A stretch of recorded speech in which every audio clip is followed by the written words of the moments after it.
മനുഷ്യൻ ചിന്തിക്കാൻ മാത്രം കഴിവുള്ളവനല്ല. മനുഷ്യന് ചോദ്യങ്ങൾ ചോദിക്കാനും വസ്തുതകളെ അതായിരിക്കുന്നത് പോലെ വിശകലനം ചെയ്യാനും മനുഷ്യന് കഴിവുണ്ട്. മനുഷ്യൻ യഥാർത്ഥത്തിൽ ബുദ്ധിജീവിയാണ്. പരിശുദ്ധ കന്യകാമറിയത്തിൻ്റെ മുമ്പിൽ പ്രത്യക്ഷപ്പെട്ട ദൈവദൂതനോട് മറിയം ഒരു ചോദ്യം ചോദിച്ചു. ഇതെങ്ങനെ സംഭവിക്കും? ഞാൻ പുരുഷനെ അറിയുന്നില്ലല്ലോ.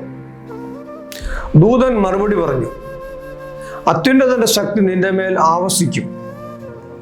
അതിനാൽ നിനക്കൊരു ശിശു ജനിക്കും, അവന് യേശു എന്ന് പേരിടണം. മറിയം പറഞ്ഞു, ഇതാ കർത്താവിൻ്റെ ദാസി, നിന്റെ വാക്ക് എന്നിൽ നിറവേറട്ടെ എന്ന്. വാസ്തവത്തിൽ മറിയത്തിൻ്റെ മറുപടി നമ്മെ അത്ഭുതപ്പെടുത്തണം. കാരണം മനുഷ്യ ജീവിത ചരിത്രത്തിൽ ഇന്നോളം ഒരു സ്ത്രീയും പുരുഷ സംസർഗം കൂടാതെ ഗർഭിണിയായിട്ടില്ല. വളരെ അസ്വാഭാവികവും പ്രകൃത്യാതീതവുമായ ഒരു ഗർഭധാരണത്തിനാണ് മറിയം സമ്മതം മൂളിയത്. തൻ്റെ സ്വന്തം ജീവൻ തന്നെ അപകടത്തിലാക്കുന്ന ഒരു എഗ്രിമെന്റിലാണ് വാസ്തവത്തിൽ മറിയം ഒപ്പുവെച്ചത്. ഇതാണ് നമ്മെ അത്ഭുതപ്പെടുത്തുന്നത്.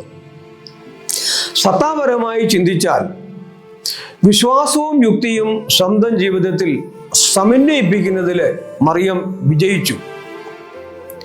തൻ്റെ മാനുഷിക ബുദ്ധിയെ അത്യുന്നതനായ ദൈവത്തിൻ്റെ ബുദ്ധിയോടും യുക്തിയോടും കൂടി സമരസപ്പെടുത്താനായിട്ട് മറിയത്തിന് സാധിച്ചപ്പോൾ ദേവകുമാരൻ മനുഷ്യനായി ഭൂമിയിൽ അവതരിച്ചു. പ്രിയപ്പെട്ടവരെ, നമ്മുടെ ലൗകിക കാഴ്ചപ്പാടുകളിലേക്കും നമ്മുടെ പ്രാരാബ്ദങ്ങളിലും ഒക്കെ ഉൾക്കാഴ്ചകൾ നമുക്ക് കിട്ടുകയാണെങ്കിൽ തീർച്ചയായിട്ടും ഉൾക്കാഴ്ചയുടെ വട്ടത്തിൽ മറിയത്തെ പോലെ ദൈവത്തിൻ്റെ അരുളപ്പാടുകൾക്ക് ആമേൻ പറയുവാനായിട്ട് നമുക്ക് സാധിക്കും. ഈ മംഗളവാർത്ത കാലം നമുക്കും മറിയത്തോടൊപ്പം ആമേൻ പറഞ്ഞ് ആഘോഷിക്കാം.